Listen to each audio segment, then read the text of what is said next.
see the fire caused minimal damage, and we can continue as normal.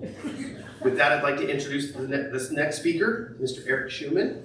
Eric Schuman is a near lifelong UU member, having joined the church as a teen. He served as a church president, the UUA district president, and he attended the UU Seminary in Berkeley, California. He currently serves as a lay minister in the Salem congregation. His passion in retirement is working with therapy dogs while visiting the sick and infirm in hospitals, nursing homes, and hospice patients. Eric founded the Salem chapter of the End of Life Choices in Oregon. Please join me in welcoming Eric Schuman.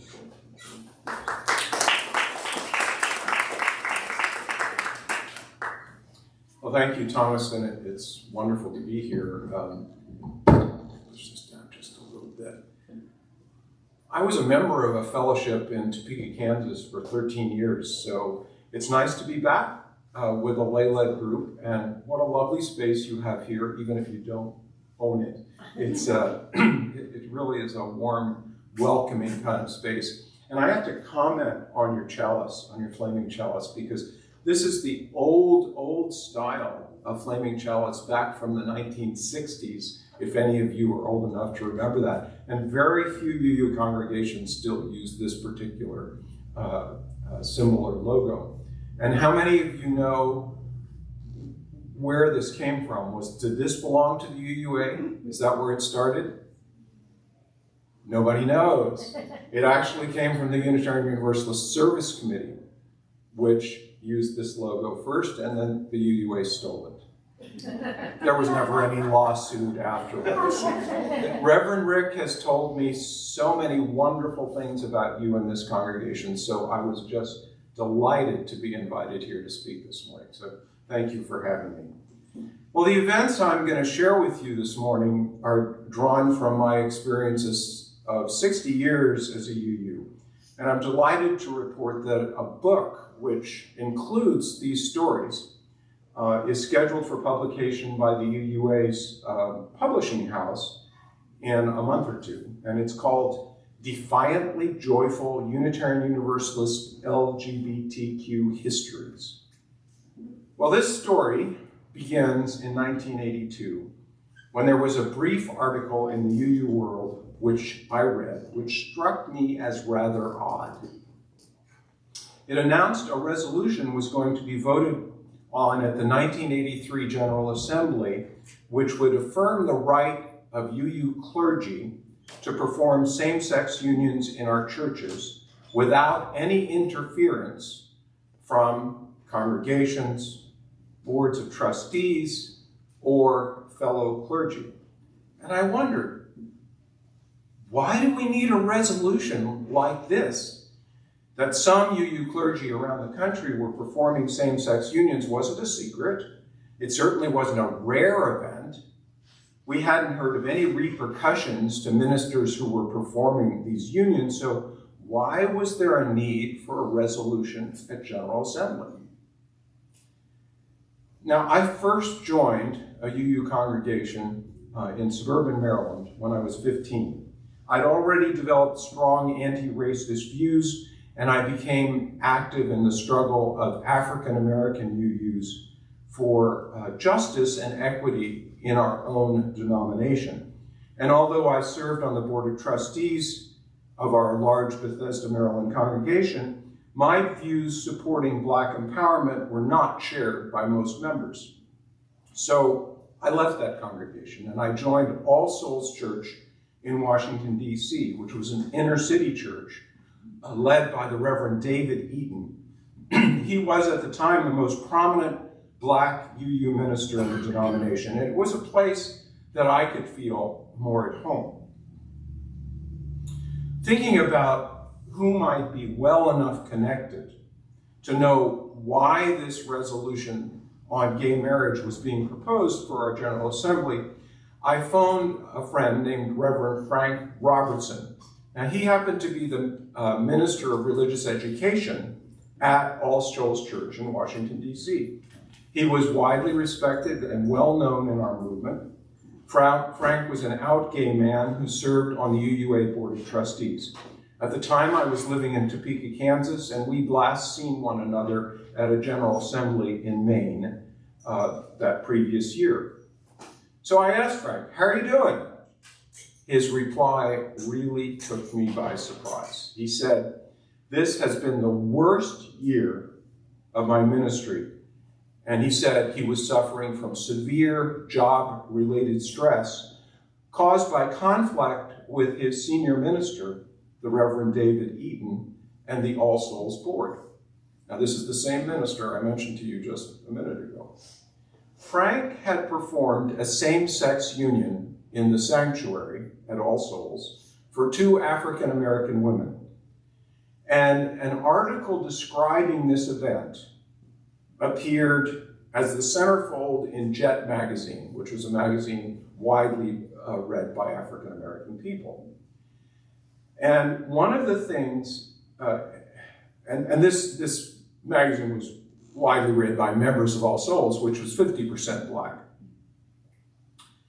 A number of members who objected to the wedding and found out about it through reading about it in Jet magazine, there was a big picture in there, they approached David Eaton, and they ended up bringing a resolution to that church's board which would prohibit same-sex unions from being performed in the sanctuary.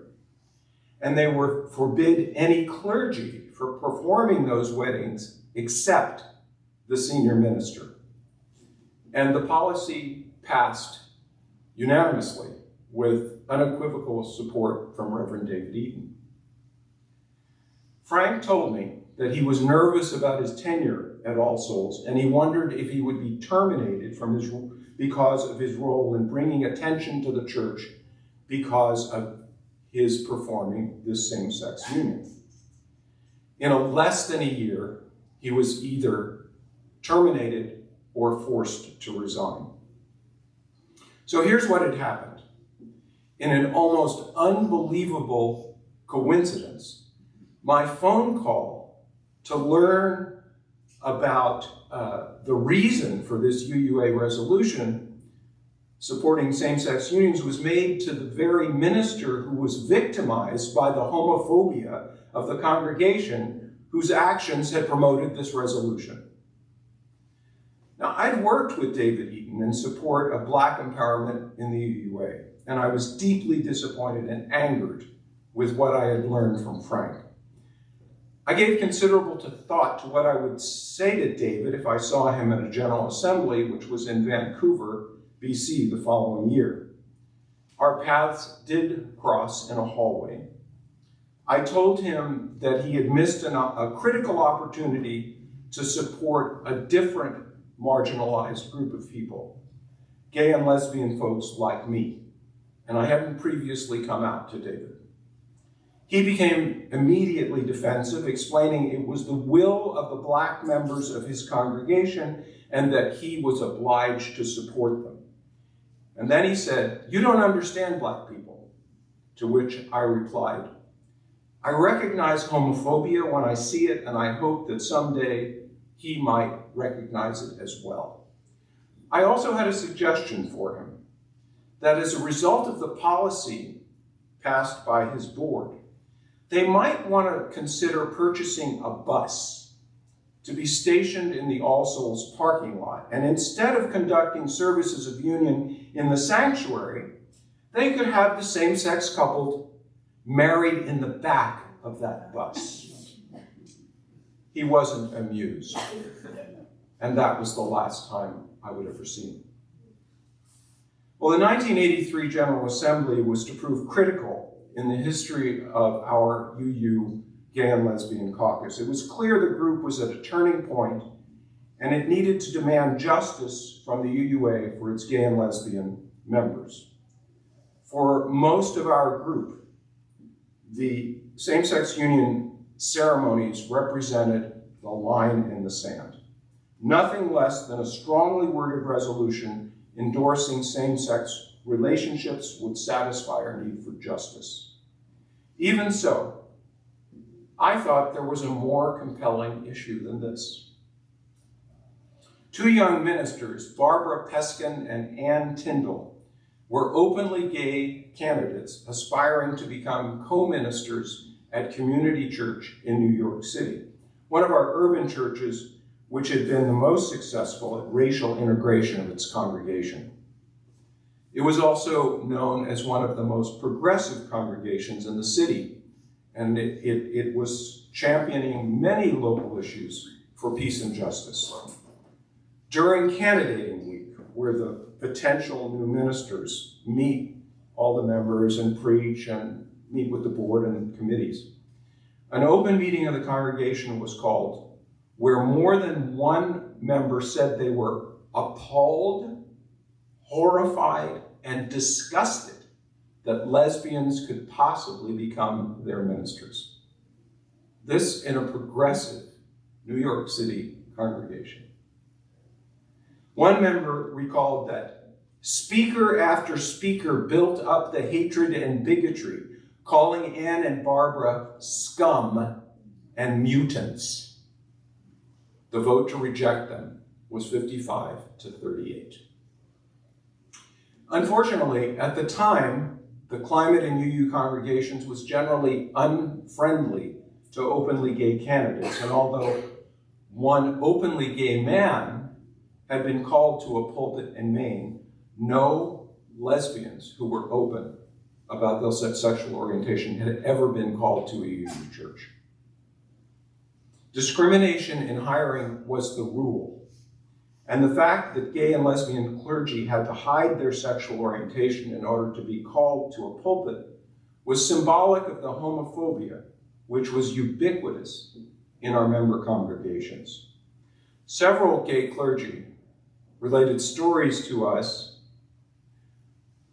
about being rejected by a congregation when their professional packet included reference to their partners. And after removing the reference, they would be hired by a different congregation. The wider denomination was aware of this problem because in 1980, there was a General Assembly resolution which issued a call to churches, the UU Ministers Association, and the Department of Ministry to assist gay, lesbian, and bisexual religious leaders as settled ministers. I argued that the Gay Caucus should devote its energy in the coming year to combat this blatantly homophobic practice, but my opinion was not to prevail. The majority of members preferred a year-long action directed at affirming same-sex unions. After the motion passed, the next step was to find someone willing to devote the time it would take to coordinate a binational campaign and get the resolution passed once and for all. Back then, the Canadian UUs were part of the UUA. At the time, I was serving as the president of the 8-state region of the UUA, which was called the Prairie Star District. After being defeated at General Assemblies in 1982 and 83, the membership apparently believed that I could wield influence which might be effective in gaining the resolution's passage. Although my heart was with the issue of discrimination in hiring, I was willing to take on this task because the caucus deemed it to be our first priority. 1984, General Assembly was in Columbus, Ohio, and it was a presidential election year. Sandy Karen, who was the UUA moderator, had announced her candidacy over a year earlier, and I've gotten a chance to get to know her through my work as a district president. She was an attorney who regulated banking in New York State. She was sharp, assertive, and personable. She solicited my support, and I gave it to her quite willingly. Many months later, the Reverend Bill Schultz announced his candidacy for the presidency. He'd begun working at UUA headquarters as the Director of Social Responsibility and later became its Executive Vice President. I had admired his accomplishments and we'd worked together on some national issues. At a dinner in Topeka, Kansas, that Sandy Karen and I had privately, I told her how concerned I was about the events at Community Church in New York City. I told her that if she was elected, I certainly hoped that one of her first priorities would be to raise consciousness regarding the homophobia in the hiring of UU ministers. She looked at me sternly, and she said she had risen to the top of the New York banking regulators in a nearly exclusive male world of attorneys. She said she faced sexism at every level, and that she could break through those ceilings on her own, so could lesbian ministers. She would offer no support to out-of-the-closet lesbians seeking pulpits, and I was appalled. I just didn't know how to proceed. Shortly before a district president's meeting in Boston, Bill Schultz phoned me to ask for a private meeting in his office. It took me by surprise when he solicited my support for his candidacy, and I told him that as much as I admired him and would support him if he was elected, my support for a candidate had already been pledged to Sandy. "What would it take to change your mind?" he asked. I think you might know where this is going. I asked if he knew about what had happened to Ann Tyndall and Barb Peskin at Community Church, and he said he did and was shocked by the congregation's homophobia. "What can you do about the issue of discrimination against gay and lesbian ministers who are seeking pulpits?" I asked him. "Well, when I'm elected, I'll do everything possible to change the settlement process so this never happens again." "But your responsibilities, Bill, as executive vice president of the UUA include ministerial settlement. What are you going to do now?" "What would you suggest?" was his reply.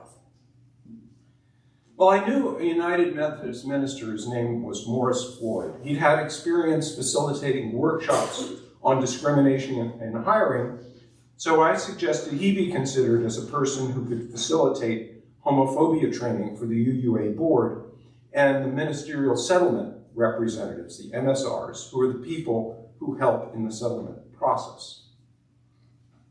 After the MSRs met in 1985, a couple of years later, the hiring process administered by the denomination was changed quite radically.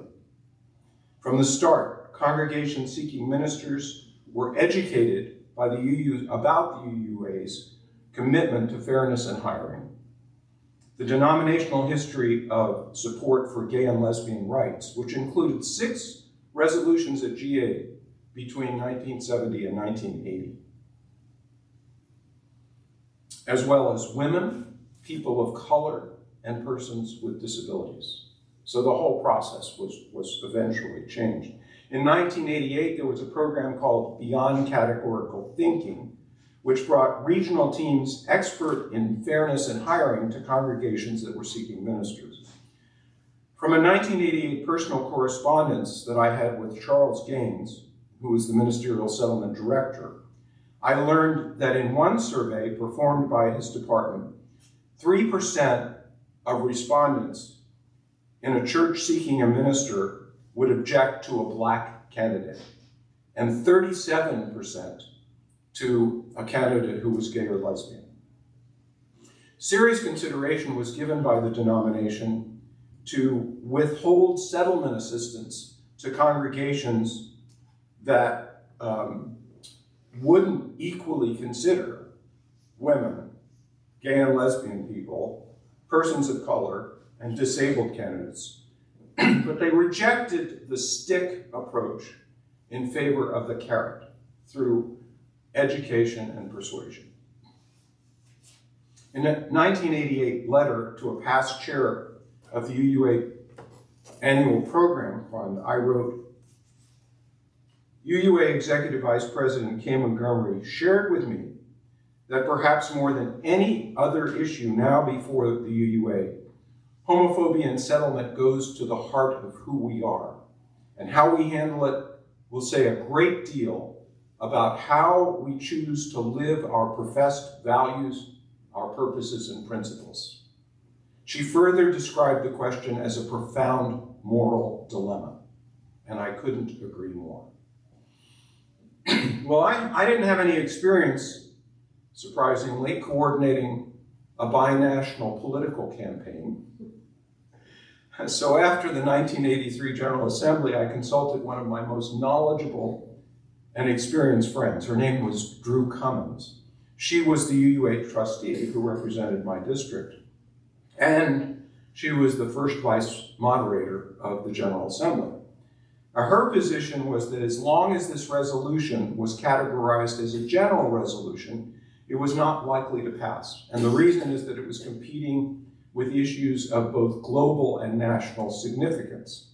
The key to passage was to change the wording from one of support of same-sex unions to one requiring the expenditure of funds and staff time by the UUA, which would qualify it as a business resolution. So I wrote this suggested language.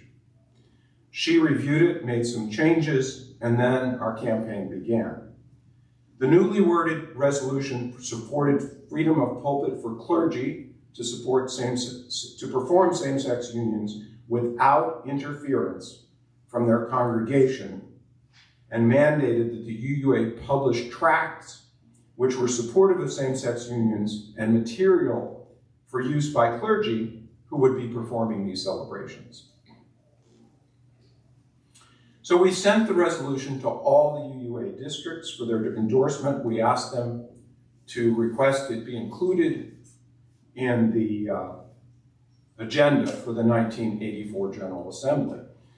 We didn't encounter any difficulty obtaining the required number of endorsements, but there were challenges from the UUA legal staff and the General Assembly Planning Committee, which repeatedly rejected our requests to change the resolution from general to business.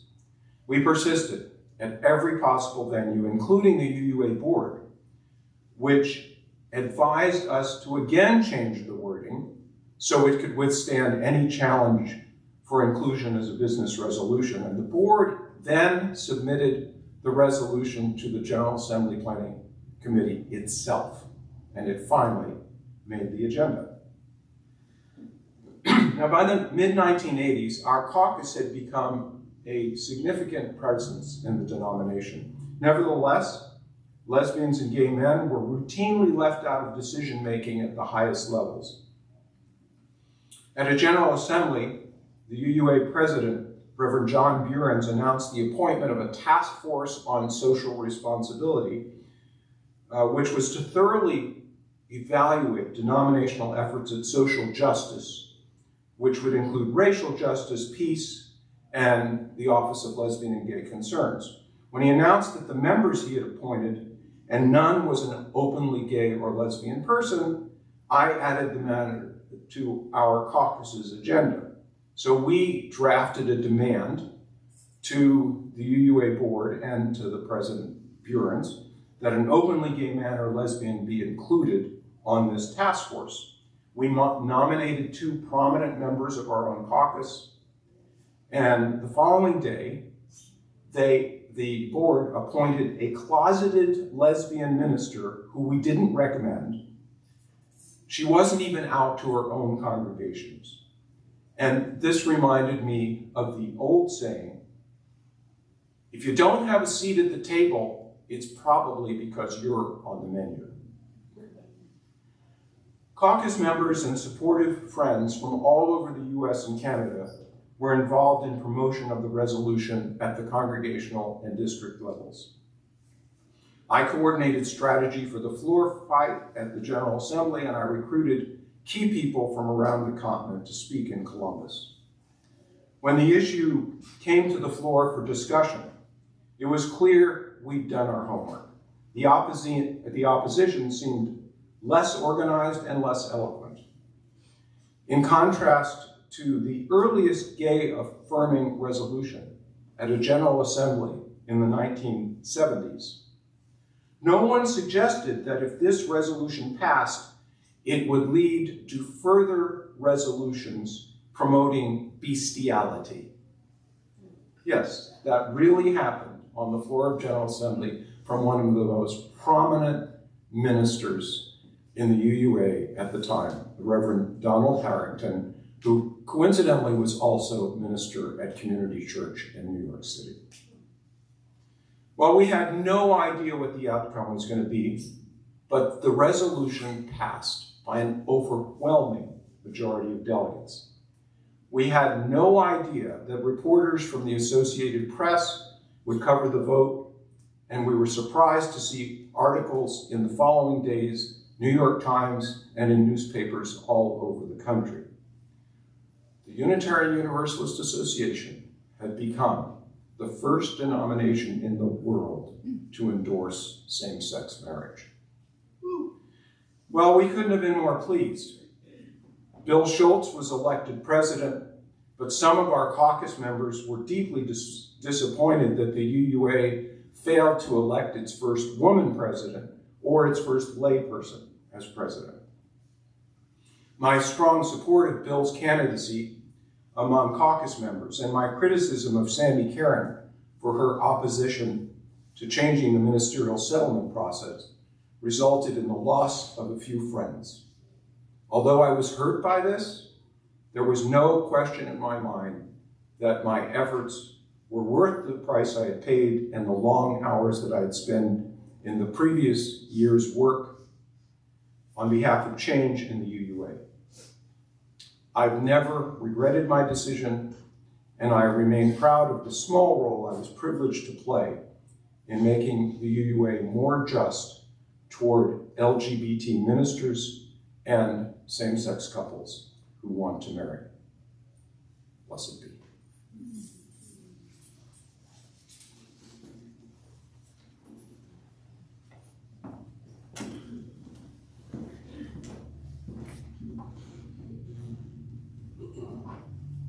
We'll now do a 3-minute meditation, and afterwards we'll have a brief dialogue.